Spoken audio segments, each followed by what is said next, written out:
Alright guys, হাজির হয়ে গেলাম সিএমএ ফোন 2 প্রো কে নিয়ে। এটা আসলে সিএমএ ফোন অনের সাকসেসর, যদিও গত বছর প্রো ভ্যারিয়েন্টটা ছিল না, বাট এবার কিন্তু এটার প্রো ভ্যারিয়েন্টও রয়েছে। তবে আবার সিএমএ ফোন 2 কিন্তু আসে নাই। যাই হোক, গত বছর এটার ইউনিক ফিচার সবাইকে মোটামুটি চমকে দিয়েছিল। ফোনটি নাকি 3 ঘন্টায় 10,000 ইউনিট সেল হয়েছিল। তবে আজ দেখবো সিএমএ ফোন 2 প্রো কেমন হবে, একই সাথে এটার প্রাইস, ক্যামেরা, পারফরমেন্স সম্পর্কেও ডিটেলসে জানতে পারবো। তাহলে আর দেরি না করে চলুন শুরু করি আজকের ভিডিওটি। এরই মাঝে আপনি চাইলেই আমাদের এই ছোট্ট চ্যানেলটিকে সাবস্ক্রাইব করে রাখতে পারেন।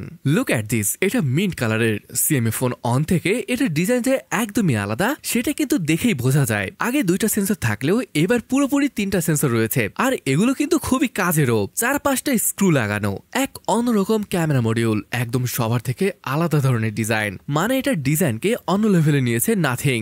ব্যাক প্লাস্টিক এবং এখানে ম্যাট ফিনিশ দেওয়া হয়েছে। ব্যাক প্লাস্টিক হলেও এটার ক্যামেরা মডিউল কিন্তু মেটাল দ্বারা তৈরি। এই মিন্ট কালার ছাড়াও ব্ল্যাক এবং অরেঞ্জ কালারের অপশনটাও থাকবে। আমার মনে হয় অধিকাংশ ইয়ং স্টারাই এই অরেঞ্জ কালারটাই বেশি পছন্দ করবে, কারণ এটা তাদের উপর ফোকাস করেই বানানো হয়েছে। যদিও এটাতে কিন্তু ডুয়েল টোন ফিনিশ দিয়েছে। তো এই কালারগুলোর মধ্যে আপনার কোনটি পছন্দ হলো সেটা কমেন্ট বক্সে জানাতে পারেন। ফোনটির ওয়েট 185 গ্রামের মতো। হ্যাঁ, খুব একটা ভারী নয় কিন্তু। আচ্ছা, যদি এটার পোর্টস এবং বাটন সম্পর্কে বলি, নিচের দিকটাতে রয়েছে speaker grill, USB type C port, SIM card tray এবং মাইক্রোফোন। লেফট সাইডে ভলিউম রকার, উপরে নয়েজ ক্যান্সেলিং মাইক, আর এখানে পাওয়ার বাটনের সাথে এসেনশিয়াল বাটনটাও দিয়ে দিয়েছে। প্রোটেকশন পার্টনার গ্লাসে থাকছে। আর হ্যাঁ, এখানে হাইব্রিড সিম কার্ড স্লট রয়েছে, যার মানে এসডি কার্ডও ইউজ করতে পারছেন। ডিভাইসটিতে IP54 এর রেটিং রয়েছে, যদিও ব্যাপারটা ভালো লাগেনি, কারণ এখানে যদি IP65/68 হতো তাহলে মানানসই ছিল। আচ্ছা, এখন যদি এটা ডিসপ্লে কেনে বলি, সিএমএ ফোন অনের সাথে কম্পেয়ার করতে গেলে ওইটা থেকে এটা কিছুটা বড় ডিসপ্লে। একটা 6.67 ইঞ্চি ছিল, বাট এবার এখানে 6.77 ইঞ্চের অ্যামোলেড ডিসপ্লে ব্যবহার করা হয়েছে। আর এটা full HD plus resolution display থাকবে। 120 হার্জ এর fast refresh rate, pick brightness 3000 nits এর, আর এইচবি মোডে যেটা 800 নিটস এর মতো। আর যদি এটা স্ক্রিন টু বডি রেশিওর কথা বলি, দেখুন এটা এভারেজ সাইজের। ফ্ল্যাট ডিসপ্লে এইচডি এর সাপোর্ট তো আছে, তবে এটা নেটফ্লিক্সে সাপোর্ট করে না। গত বছর 8 বিট ডিসপ্লে থাকলেও এবার কিন্তু 10 বিট ডিসপ্লে ব্যবহার করা হয়েছে, মানে কালারটা আরো ভালো পাচ্ছেন। প্রাইস হিসেবে আমি বলবো এটা ডিসেন্ট একটা ডিসপ্লে।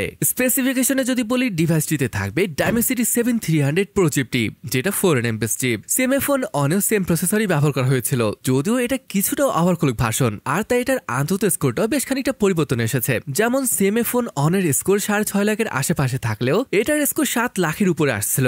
র্যাম ভ্যারিয়েন্ট একটি 8GB এর, তবে স্টোরেজ ভ্যারিয়েন্ট 128 ও 256GB, র্যাম টাইপ LPDDR4X এবং স্টোরেজ UFS 2.2। থ্রটল টেস্ট দেখে বোঝাই যাচ্ছে এটা বেশ স্টেবল একটা চিপ। 84% অ্যাভারেজ স্টেবল স্কোর আসছিল। পাবজি আপনি স্মুথ গ্রাফিক্সে আল্ট্রা এক্সট্রিম ফ্রেম রেটে খেলা যাবে, আবার ভারী গেম লাইক জেনশিন ইম্প্যাক্টের মতো গেম অ্যাভারেজ 45-46 এমনটা আসছিল। 5000 মিলিঅ্যাম্পিয়ারের ব্যাটারির সাথে পাচ্ছেন 33 ওয়াটের চার্জিং।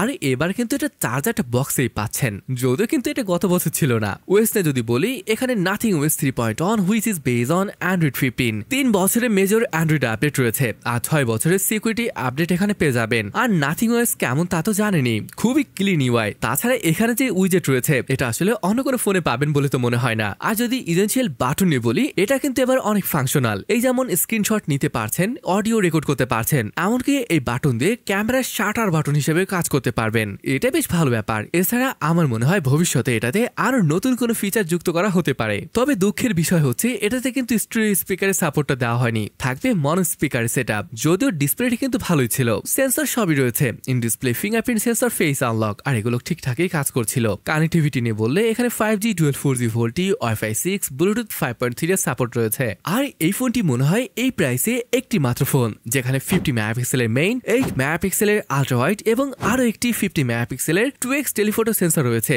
আর সেলফি সেন্সরটি 16 মেগাপিক্সেলের। গাইস, ফটো যদি দেখেন কালার তো ঠিকঠাকই আছে, তবে ফটোগুলো কিছুটা শার্পেন্ড মনে হয়েছে, দেখতে ভালো লাগছে। তবে বেশি ভালো লাগছে এটার পোর্ট্রেট শটগুলো। কেননা ভাই এই প্রাইসে অন্য কোনো কোম্পানি 2x টেলিফোটো লেন্স দিচ্ছে না। তো এখানে দেখতেই পাচ্ছেন ফটোগুলো কেমন লাগলো তা কিন্তু কমেন্ট করে জানাতে ভুলবেন না। আর এখানে দেখতে পাচ্ছেন সিএমএ ফোন অন এবং 2 প্রো এর ফটো। ভিডিওগ্রাফি নিয়ে বললে এটা ফ্রন্ট ক্যামেরাতে 1080p 60fps এবং ব্যাক ক্যামেরাতে 4K 30fps এ শুট করা যাবে। এছাড়া এটার সাথে কিছু এক্সট্রা লেন্স কিনতে পারবেন, যেটাতে তোলা কিছু ফটো এখানে দেখতে পাচ্ছেন। যাই হোক, এটার প্রাইস 19,000 রুপি, যেটা টাকায় কনভার্ট করলে দাঁড়াচ্ছে 27,000 টাকার মতো। আসলে ফোনটির ডিজাইন তো ইউনিক ছিল, তবে এটার সাথে সাথে অন্য ফোনের মতো বড় ব্যাটারিও আশা করেছিলাম। ওএসআর ক্যামেরা ভালো ছিল, তবে এটা সেলফি ক্যামেরাতে যদি রেয়ার ক্যামেরার মতো 4K 30fps এ শুট করা যেত ব্যাপারটা বেশ ভালোই লাগতো। তো এই ছিল আজকের ভিডিওটি। কেমন লাগলো তা কমেন্ট করে জানাতে পারেন। তাহলে আজকের ভিডিওটি এখানে শেষ করছি, দেখা হবে পরের ভিডিওতে। আল্লাহ হাফেজ।